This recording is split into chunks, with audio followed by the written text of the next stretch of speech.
चलो ध्यान दो यहाँ पर हायर परचेज सिस्टम। ठीक है, हायर परचेज, समझो यहाँ पर हायर परचेज सिस्टम क्या होता है। हायर मतलब होता है भाड़ा पर, हायर मतलब क्या होता है, भाड़ा। तो कोई भी हम लोग जब सामान खरीदते हैं, इसका थ्योरी हम बना के तुम लोग ऐप में डाल देंगे, ठीक है ना। सुन लो ध्यान से, यहाँ पर हायर परचेज सिस्टम क्या होता है। और ये वाला जो वीडियो बनेगा ना, ये तुम लोग हायर परचेज सिस्टम लोग फोल्डर में जाके मिलेगा, ठीक है ना। ये एक दिन या तो शाम तक मिलेगा और उसी पर थ्योरी भी मिल जाएगा, तब तक इसका भी हम सुधार लेंगे, ठीक है। तो कोई भी सामान, ठीक, कोई भी सामान अगर हम लोग हायर परचेज सिस्टम पर खरीदते हैं, ठीक है, हायर परचेज सिस्टम मतलब होता है इंस्टॉलमेंट पे खरीदना, ठीक है। और हम लोग कोई भी सामान खरीदते हैं, कुछ डाउन पेमेंट देने के बाद जो बचता है, ठीक है, जो जो हम लोग का बचता है, वो सबको बोलते हैं हम इंस्टॉलमेंट में देंगे। किस में देंगे, इंस्टॉलमेंट में। और ये इंस्टॉलमेंट मंथली भी हो सकता है, क्वार्टरली भी हो सकता है, हाफ ईयरली भी हो सकता है, ईयरली भी हो सकता है, ठीक है। और इसमें प्रॉब्लम क्या है कि इसमें प्रॉब्लम यह है कि अगर हम लोग इंस्टॉलमेंट पे खरीदे सामान, तो जब तक टोटल का टोटल इंस्टॉलमेंट क्लियर नहीं हो जाएगा, मान लो 5 इंस्टॉलमेंट है, कितना इंस्टॉलमेंट है, 5 इंस्टॉलमेंट है, पांचों का पांचों, ठीक है, पांचों का पांचों, जब तक हम लोग का टोटल क्लियर नहीं हो जाएगा तब तो वो सामान मेरे नाम से नहीं होगा। इसीलिए इसका चैप्टर का नाम है हायर परचेज सिस्टम, ठीक है। तो हायर परचेज सिस्टम एक होता है हायर परचेजर। हायर परचेजर मतलब जो सामान को खरीदने वाला हो गया। हायर वेंडर मतलब जो सामान को बेचने वाला हो गया। और हायर परचेज सिस्टम क्या होता है, जब सामान को इंस्टॉलमेंट पे बेचा जाता है, लेकिन लास्ट इंस्टॉलमेंट, ठीक है, लास्ट इंस्टॉलमेंट, जब तक अंतिम इंस्टॉलमेंट हम लोग पेमेंट नहीं कर देते, तब तक सामान वो उसी के नाम से रहता है जो फाइनेंस करता है, ठीक है। और कभी भी अगर हम लोग टाइम से पैसा नहीं दिए, तो उसका जो भी प्रोसेस होगा, प्रोसेस करने के बाद एसेट्स को वापस ले सकता है। एसेट्स को क्या कर सकता है, रिपोसेशन बोलते हैं इसको, एसेट्स को वापस ले सकता है। एक टॉपिक इसमें आता है डाउन पेमेंट। क्या टॉपिक आता है, डाउन पेमेंट। डाउन पेमेंट मतलब होता है हम लोग जो खरीदते समय जो पेमेंट करते हैं ना, उसको क्या बोलते हैं, डाउन पेमेंट, ठीक है। Hire purchase price, hire purchase price का मतलब होता है कैश प्राइस की। अगर हम लोग नगद खरीदते, मान के चलो नगद खरीदते, उसमें इंटरेस्ट जोड़ दो, दोनों जोड़ने के बाद जो आता है वो हायर परचेज प्राइस। जैसे अगर हम लोग कुछ कार खरीदते हैं, क्या खरीदते हैं, कार। अभी मान लो हम नगद खरीदेंगे तो 3 लाख लगेगा, लेकिन हम लोग अगर उसको इंस्टॉलमेंट पे खरीदेंगे तो इंटरेस्ट जोड़ के अगर 30,000 और बढ़ गया तो 3,30,000 का हो गया हम लोग का, 3,30,000 हो गया हायर परचेज प्राइस। क्या हो गया, हायर परचेज प्राइस। और कैश प्राइस प्लस इंटरेस्ट, मतलब कैश प्राइस में अगर इंटरेस्ट जोड़ देते हैं तो हम लोग का हो गया हायर परचेज प्राइस। और कैश प्राइस किसको बोलते हैं, अगर बिना इंस्टॉलमेंट का अगर हम नगद देके खरीदते हैं तो उसको क्या बोलते हैं, कैश प्राइस, ठीक है। तो ये हम लोग का हो गया। अब आगे बढ़ते हैं। अब सुनो यहाँ पर, इसमें एग्जाम में एक क्वेश्चन हमेशा एग्जाम में आता है, और तुम 15 मार्क्स में नोट कर लो कि अगर अच्छा से क्वेश्चन सेट किया, और अगर इससे नंबरिकल क्वेश्चन आया तो आया, नहीं तो थ्योरी क्वेश्चन अगर इससे आया तो एक क्वेश्चन जरूर आता है कि हायर परचेजर और हायर वेंडर के बुक में हायर परचेज सिस्टम में क्या जर्नल एंट्री होता है दोनों में, ठीक है, उसको लिखिए। 15 मार्क्स में फुल मार्क्स आएगा। अगर हम लोग इसका थ्योरी लिख देंगे ना तो फुल मार्क्स आएगा, ठीक है। तो चलो इसको लिख लो, उसके बाद इसको तुरंत मिटा के उसी का एंट्री हम लोग करने जा रहे हैं कि हायर परचेजर का बुक में क्या क्या एंट्री होता है और हायर वेंडर का बुक में क्या क्या एंट्री। जर्नल एंट्री, ठीक है, journal entry in the books of hire purchaser. Purchaser मतलब कौन होता है, खरीदने वाला। तो देखो हम एक पहले ही बताते, इसमें पहला साल 6 एंट्री होगा। पहला साल कितना एंट्री होगा, 6। देखो फर्स्ट नंबर एंट्री याद कर लेना। एंट्री हम बार बार बोल रहे हैं, 15 मार्क्स में इसका थ्योरी आ सकता है। सबसे पहले खरीदने का, ऑन परचेज, ऑन परचेज, ठीक है। अगर हम लोग खरीदेंगे उसमें क्या एंट्री करेंगे, एसेट्स आएगा। तो एसेट्स, जो एसेट्स रहेगा, देखो यहाँ नाम चेंज कर देना, मशीन रहेगा मशीन लिखना, प्लांट रहेगा प्लांट लिखना, फर्नीचर रहेगा फर्नीचर लिखना, जो रहेगा, मोटरसाइकिल रहेगा मोटरसाइकिल लिखना। To hire vendor account, to hire, आज एंट्री ही बताएंगे इसलिए तुम अच्छा से एंट्री हम याद करना, ये नहीं कि बाद में एग्जाम के समय याद करेंगे। हम एक चीज बताते, बार बार इस तरह सोचेगा तो फिर एग्जाम आ जाएगा अगला महीना, ठीक। इसलिए इसको अब याद करना है कि जब तक याद नहीं रहेगा फिर चैप्टर बोले ऐसा लंबा बन रहा है। Being assets purchase, second down payment का, सेकेंड एंट्री किसका करेंगे? डाउन डाउन पेमेंट अभी बताए, डिलीवरी पेमेंट मतलब जिस समय सामान खरीदते हैं उसी समय जो पेमेंट करते हैं उसको क्या बोलते हैं? Down payment. ठीक है, तो देखो डाउन पेमेंट हम लोग किसको कर रहे हैं? हायर वेंडर को। तो पाने वाला कौन हो गया? Higher vendor account. ठीक है, हायर वेंडर अकाउंट टू, ठीक है, टू बैंक अकाउंट। हमेशा पेमेंट कर रहे हैं ना, being down payment paid, being down payment paid. 3 number interest का, जैसे जैसे कर रहे हैं देखो ऊपर में हेडिंग लिख दे रहे हैं इंटरेस्ट का।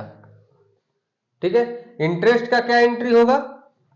इंटरेस्ट सबसे पहले सोचो, इंटरेस्ट हायर परचेजर के लिए एक्सपेंसेस है। तो हम लोग पढ़े थे इनके नॉमिनल अकाउंट में जितना तरह का एक्सपेंसेस रहता है वो डेबिट होता है। क्या होता है?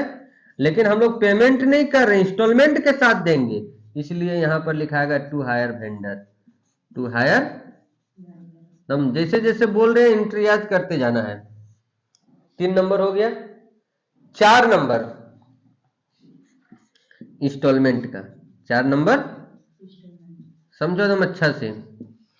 4 नंबर इंस्टॉलमेंट का देखो, हायर वेंडर को पेमेंट करें तो लिखेंगे hire vendor account debit, hire vendor account debit to bank account, to being instalment money paid, being instalment money paid. ठीक। 5 नंबर देखो डिप्रिसिएशन का, रहेगा तब करना, नहीं रहेगा तो नहीं करना। ठीक है, क्वेश्चन जब बनाएंगे ना आगे प्रैक्टिकल, डिप्रिसिएशन दिया रहेगा तब एंट्री होगा, नहीं दिया रहेगा तो नहीं होगा। डिप्रिसिएशन का एंट्री होगा, हम लोग शुरू से कर रहे हैं, डिप्रिसिएशन हम लोग के लिए नॉमिनल अकाउंट है, लॉस है, तो depreciation account debit to assets account, जो भी नाम दिया रहेगा। ठीक है, दोबारा इसको लिखना, ये नहीं सर पहले लिखा हुआ है, तो पहले सब कुछ लिखा हुआ है तो फिर फायदा क्या हुआ इसको पढ़ाने का। ठीक है, depreciation account debit to assets account. ठीक है, being depreciation 4। Last entry transfer का, जो हम लोग पीएल में ट्रांसफर करेंगे ना, statement of PL account debit, statement of profit and loss account debit. ठीक है, statement of profit and loss account debit to किसको किसको ट्रांसफर करना है? तो to interest account, to interest account to. इसका सब वीडियो जितना भी क्लास चलेगा ना, टोटल का टोटल वीडियो ऐप में रहेगा। ठीक, आराम से एग्जाम के समय इसको देखना है। ठीक, टू इंटरेस्ट अकाउंट टू, और अभी अभी हम लोग प्रैक्टिस करने के लिए भी देखना है, लेकिन एग्जाम के समय रिवीजन चाहिए ना, तो उसमें सब कुछ डाउनलोड करके रखना चाहिए, डाउनलोड करके रख लेना, अगर नेट नहीं, नेट हमेशा यूज नहीं करना है तब। Interest account to depreciation account. ठीक, तो देखो एक चीज और इसमें बता देते हैं, 3 number entry, 4 number entry, 5 number और 6 नंबर। ठीक है, चारों एंट्री प्रत्येक साल होगा। अगर 3 साल करने बोला है ना तो प्रत्येक वर्ष होगा ये। देखो अब इतना अच्छा से लिख दे रहा, पूरा समझ में आ जाना चाहिए। ठीक है, ये 3 नंबर, 4 नंबर, 5 नंबर और 6 नंबर, ये 3, 4, 5, 6 जो नंबर एंट्री है वो प्रत्येक साल होगा। मतलब पहला साल 6 एंट्री, ठीक है, पहला साल 6 एंट्री, उसके बाद 4 एंट्री होगा प्रत्येक साल। ठीक है, ये किसका बुक में बना है बताओ? हायर परचेजर का बुक में। अब हम जो बताने जा रहे हैं वो किसका बुक में बताने जा रहे हैं? हायर वेंडर का बुक में। ठीक है, हायर परचेजर हो गया वो। अब क्या लिखेंगे, किसमें लिखेंगे? Hire vendor. देखो हायर वेंडर कौन हो गया बताओ? जो सामान को बेचता है। ठीक, तो देखो इस सामान को बेचेगा सबसे पहले फॉर सेल, फॉर, ठीक है, इस सामान को बेचेगा, तब सामान को बेचेगा किसको बेचेगा? पाने वाला कौन रहेगा? Hire purchaser. पाने वाला कौन रहेगा? हायर लगाना है, हायर परचेजर अकाउंट डेबिट। ठीक है, टू क्या होगा? Hire purchaser account debit to hire sales. याद रखना, हम बार बार बोल रहे हैं, 15 मार्क्स में एग्जाम में आता है। सेकेंड डाउन पेमेंट रिसीव करेगा, क्योंकि अब सोचो, अब तुम अब दिमाग लगाओ कि हम लोग वेंडर का बुक में है, जब वेंडर का बुक में तो इसको डाउन पेमेंट मिलेगा, इसको डाउन पेमेंट क्या होगा?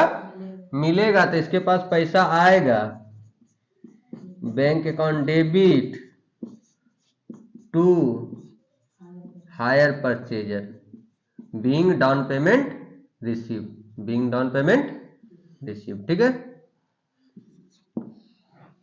3 नंबर, इसके लिए इंटरेस्ट प्रॉफिट होगा, और जब इंटरेस्ट प्रॉफिट होगा ना तो ये क्रेडिट करेगा। क्या करेगा?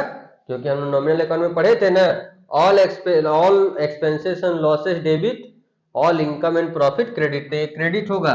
लेकिन हम लोग का पैसा नहीं आएगा, हम लोग का इंस्टॉलमेंट के साथ आएगा, इसलिए यहां लिखेंगे हम लोग को लेना किससे है, तो hire purchaser account debit to interest account, to being interest receivable account, being interest receivable account. ठीक है, इतना हो गया हम लोग का। अब नेक्स्ट देखो यहाँ 4 number entry, entry number 4।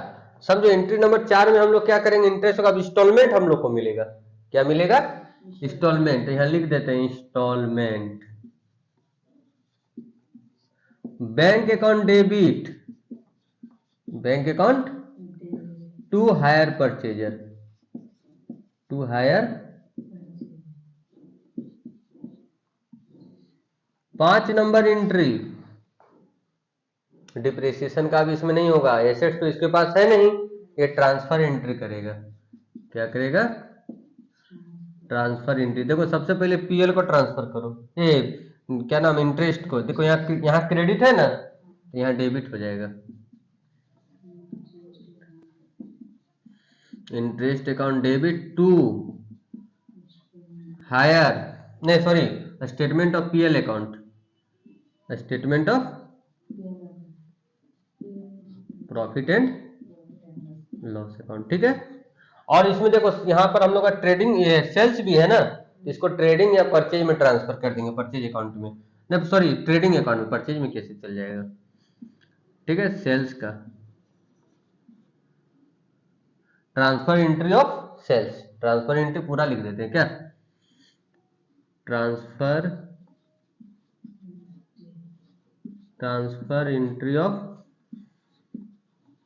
Sales. ठीक है, ट्रांसफर एंट्री ऑफ सेल्स क्या लिखेंगे, देखो यहाँ सेल्स क्रेडिट है, यहाँ डेबिट हो जाएगा, hire sales account debit to, क्या हो जाएगा, ट्रेडिंग अकाउंट, है ना, being sales transfer to trading account. देखो अब इसमें कौन कौन एंट्री रिपीट होगा, देख लो यहाँ ध्यान से, इसमें रिपीट क्या क्या एंट्री होगा, प्रत्येक साल बेचेंगे एक बार, डाउन पेमेंट भी एक बार, 3 नंबर एंट्री, 4 नंबर एंट्री और 5 नंबर एंट्री, 3 4 5 प्रत्येक साल होगा, 3 4 5 जो है ना वो प्रत्येक साल इसका एंट्री होगा। ठीक, यहां तक लिखो पहले, अच्छा फिर बताते हैं।